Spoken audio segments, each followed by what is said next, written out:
Yo, what's up? I'm Brian here doing another video for you guys, and this time we've got a few Transformers reveals that I decided, hey, let's go ahead and talk about it.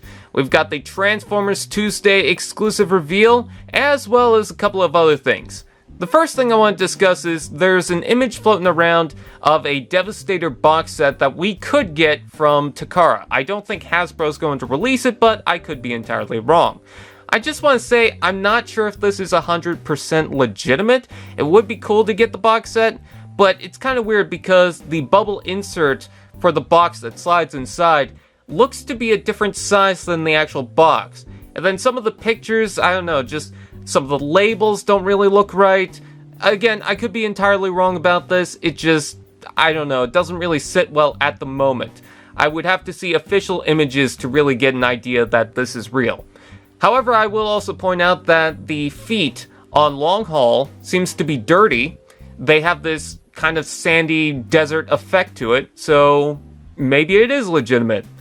Anyways, moving on, I also want to talk about Bluestreak for a second here. So we got actual images of the toy itself out of the box, and I gotta say that it looks better than those stock images. I also want to point out that the head is a reuse from the Prowl, not like what we saw previously with the stock images of the version with the smokescreen head. It doesn't have that, which, by the way, anyone who said that that was fake, it is actually real because it's shown on the back of the packaging. Anyways, let's just quickly talk about the alt mode. It looks gorgeous. It looks so much better than the CGI renders. Oh, the colors look right. I like the back detail and everything. I think the red really pops on the canopy, which might not be intentional, but I kind of like how that looks. It looks like it has a red interior, so very nice. And then taking a look at the robot mode, I think it looks really good. The one weird thing is that the head is a different color to most of his body. The head is a darker silver gray color, and I don't necessarily mind it. The head sculpt also kind of reminds me of, I got a knockoff MP Bluestreak figure, and the head apparently has been swapped out, and this looks closer to that, which is kind of funny. But anyways, just a quick mention. Anyways, for the actual reveals, we've got Cyberverse Skullcruncher. So yeah, we were hearing about Skullcruncher for a while. We didn't actually get official images, and it seemed like it might have been fake, or that they're going to skip out. Well, doesn't seem to be the case because we've got an Energon Armor Skullcruncher. And I gotta say, it looks okay. Apparently it's got this gimmick where the entire crocodile head flips up, although I think it's not the exact alt mode crocodile head, it's just some transparent plastic thing. And he's also got a gimmick with his weapon where a blade flips out. I think that's pretty cool. But the majority of the figure looks like the Titans Returns toy, which I can't necessarily blame them, and I don't necessarily mind. This is apparently going to be a bigger version of that. It's going to be around, I think, Voyager class, so I'm kind of excited for it. I might be interested in picking this up. I don't know, we'll have to wait and see, but I don't think it looks bad. And then moving right along, I'm pretty sure this is the big one that people wanted me to talk about. We've got Transformers Generations Selects, so happy to say this, Bugbite.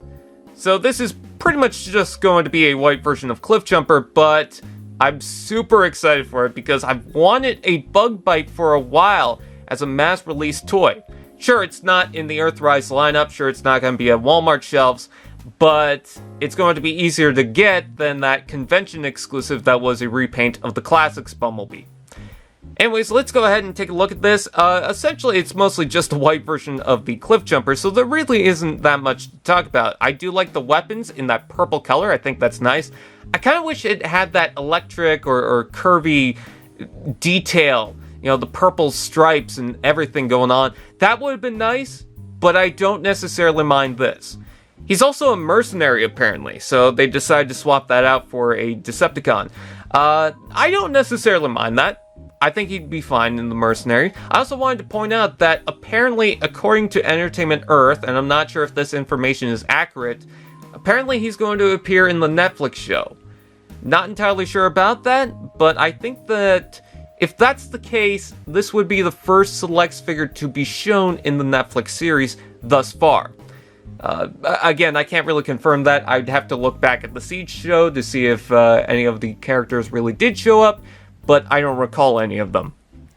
Anyways, the alt mode looks pretty good. I believe that the tires also use a gunmetal color. That's very nice. Let's go ahead and take a look at the robot mode. So, what's interesting enough is the majority of it is the Cliffjumper mold, but the head sculpt is Bumblebee, so it's kind of a mix of that. Not a huge blend, but I kind of like that. And the weapons look good in their separate forms. I'm probably going to keep it with the rocket launcher. I don't know, I just feel like that really fits with it, although the purple should spread out a little bit more. Again, I wish there was more purple on this, but I don't mind it. I love the eyes on this. It looks really sinister, especially against that white color that it's just drained of all color, and I think that really works and suits the character. Again, would be nice if it got more purple, but whatever. Anyways, yeah, I love the Cliffjumper mold as is, so I'm super excited for this. I really want it. Yes, it's small and still a deluxe class price point. I don't mind because Cliffjumper was so worth it that I'm okay with this. Hell, I didn't even mind the Bumblebee when it got announced. And I was very vocal about the fact that I didn't really want a Bumblebee in War for Cybertron. So I guess we'll have to wait and see how it gets released. I mean, I know it's on pre-order for Entertainment Earth, but I don't know how it's going to be released in Canada. I mean, I believe Toys R Us Canada actually name-dropped Bugbite early on, so I don't know. Anyways, with that out of the way, please like, comment, share, subscribe to all those fun doodads, and we'll see you guys next time.